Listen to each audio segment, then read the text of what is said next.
There are people who will hold up, like they'll be looking at the world through a window, and they'll say, look at all those people out there. They're so angry. They're so mean. They're so bitter. They're such terrible people. Man. And what they don't realize is that it's not a window that they're looking through. It's a mirror that they're looking into. They get bitter and angry and resentful. They have, angry answers, resentful answers, snarky answers for everything. A pessimist is a person who thinks that everybody is as nasty as they are. Why are they so pessimistic? Because they think that the whole world is just like them. And if the whole world were just like them, then we're all doomed.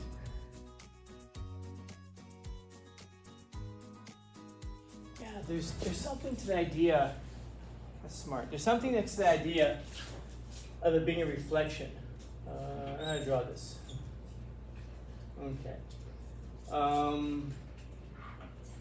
What's that a drawing of? What's that? Oh, damn it. Yes. I was asking if anything anybody would actually know because it's so badly drawn. I don't know. Is it a mirror? Or is it a window? You follow? And there are people who will hold up, like they'll be looking at the world through a window, and they'll say, look at all those people out there. They're so angry. They're so mean. They're so bitter. They're such terrible people. Man. And what they don't realize is that it's not a window that they're looking through. It's a mirror that they're looking into. They're actually describing themselves. And this happens at an unconscious level. Most people don't walk around seeing themselves this way. Most people don't walk around even realizing what they are. Because in order to realize what you are, you've got to stop and think about this. And I wonder how many of us actually, like on a daily basis, stop and ask ourselves these things. Like, who am I? What am I doing? Or better yet, when you do something, it's kind of like, why did I do that? That didn't make no sense. Like, why did I have done that? And a lot of times when we go, interesting, I don't know why I did that. And then we'll walk away and we'll never answer that question. And yet nothing is just anything. Nobody just does anything. All of us do everything that we do for a reason. There's something underlying it that causes us to behave in the ways that we do. And oftentimes the way that we describe it is going to be a very self-serving way. Like if I ask people, if anyone's, like I'll ask a class, does anybody in here consider themselves to be a good person? And most of us are kind of wise enough to know that I'm asking that question for a reason. But there's some people who say, yeah, I'm a good person. And I ask them, what do you mean by that? Well, I'm nice to people. And a lot of times you'll find that all you gotta do is just take what they just said and put a question mark behind it. You're nice to people? Well, yeah, to people who are nice to me, does that make you a nice person then? You're just a reciprocal person then. You're not nice to people. You're nice to people who are nice to you because of what you get out of it. If like for example, I'm a person, no matter what. If you put me right here in National City, I'm a person. If you put me on Mars, I'm still a person. It doesn't matter where I am. The context doesn't matter whatsoever. So what kind of a person are you? Are you a nice person? Because if you're a nice person whether you're here, whether you're on Mars, or whether people are mean to you. If it's what you are, it's what you are. But you might say that I'm the kind of person who's nice to people who are nice to me, okay. And I'm generous to people who are generous towards me, okay, so you're more reciprocal. You're not really, that's not your essence, it's not who you are. Oh, well, okay. And then you can ask that person, do you ever lie? Yeah, sometimes. Okay, so you're not a nice person who lies. Well, not all the time. Well, how many lies do you have to tell before you're a liar? Well, I don't lie about big things. And you'll start to see that mirror starting to form now. In other words, if most of us were lied to in the ways that we lie to other people, it would really bother us. But whenever we tell a lie, we find a way to justify it. Well, it's because, or sometimes, you may even ask a person that question, do you ever lie? Well, okay. So let's say, for example, in other words, they won't even answer the question. They'll just start providing an excuse for it immediately before they even answer the question, because the hardest question, I think you'll find this in life, that the hardest questions for us to answer most of the times are the ones that have the most obvious answer. Did you lie? Well, let me explain. No, just answer yes or no, did you? Did you do something bad here? Well, no, just answer yes or no. But the hardest questions to answer are the ones that have obvious answers, because we dance around them because we just don't want to answer them.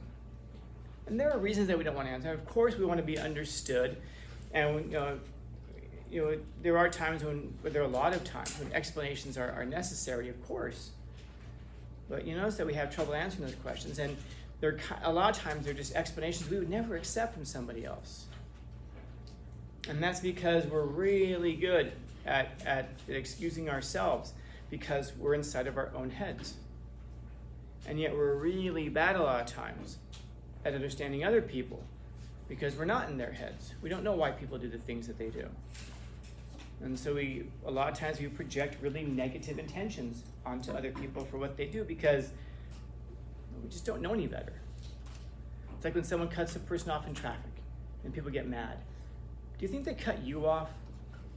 Or do you think they just made a mistake? Because we take it real personally. People get so angry. Oh my God, what the hell are you doing? Why is this person so stupid? And then we cut somebody else off. We're like, oh, my bad, sorry. We won't even put up the hand to say sorry. It's just kind of like, oh, sorry, we say it to ourselves. Then the person gets mad at us and we don't know why they're so mad at us. That's because none of us sees the world the way that it really is. We see the world the way that we are. And we project things out into the world. People who are really negative, who are really pessimistic, and the word nasty there, I like his use of it there, because the word nasty there just kind of almost means disgusting, like not a nice person. They get bitter and angry and resentful. They have angry answers, resentful answers, snarky answers for everything. A pessimist is a person who thinks that everybody is as nasty as they are. Why are they so pessimistic? Because they think that the whole world is just like them. And if the whole world were just like them, then we're all doomed. It's an interesting question to ask yourself sometime, even just for fun. What would the world be like if everyone was like me? Well, we would be, excuse me, you don't walk in front like that, you walk around, man. Jeez Louise, I need to teach you that?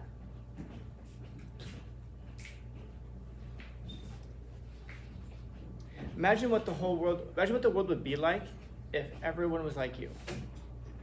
Had your intentions, had your motivations.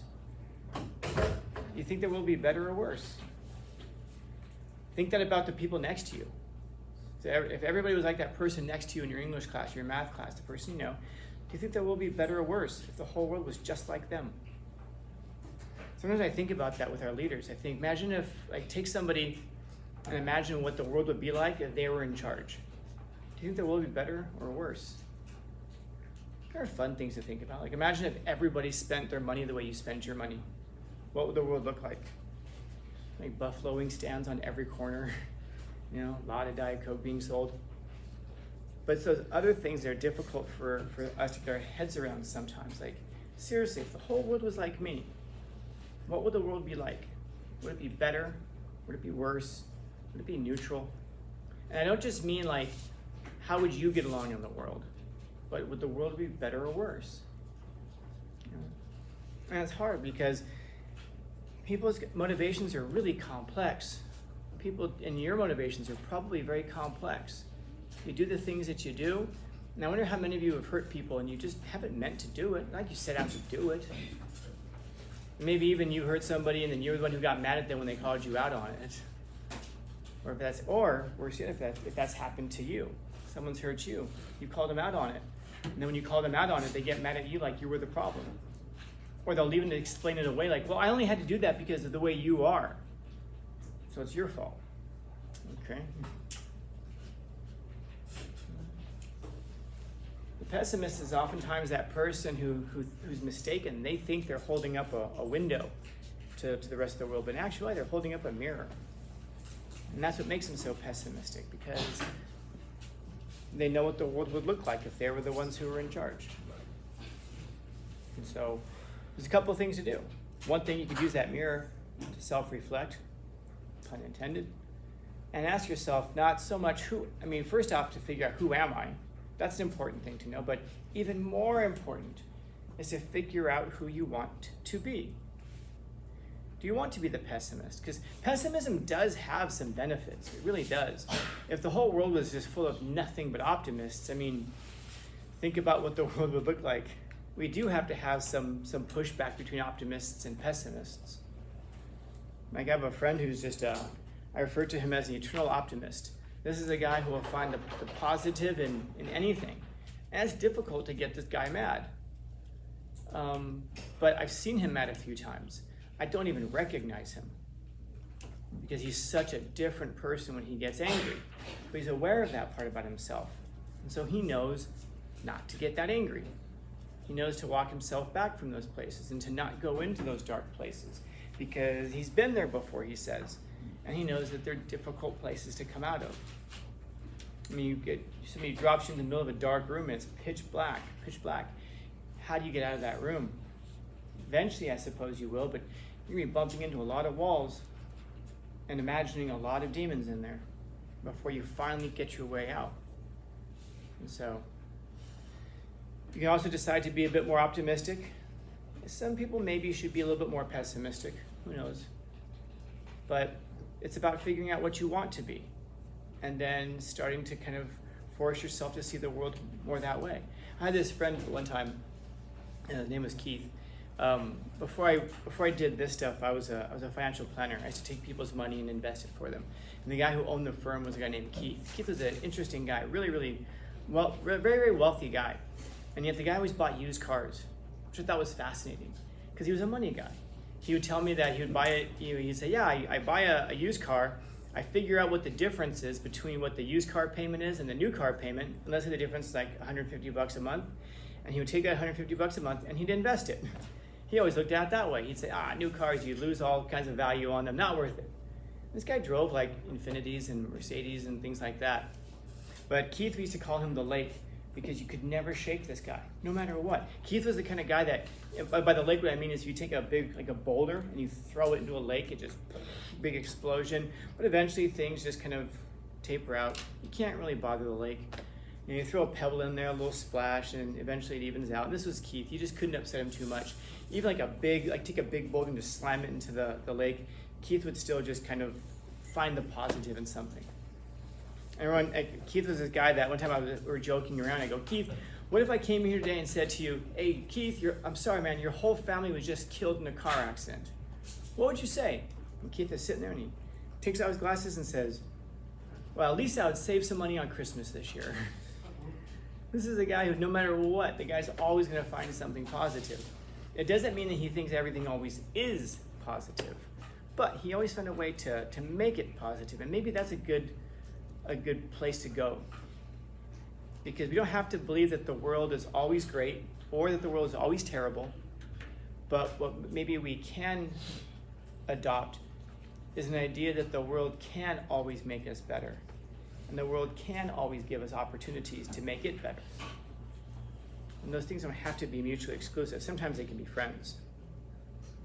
So, questions, comments, concerns, complaints, criticisms, critiques? Neato. Happy Monday. A little bit. All right. Something hopefully optimistic.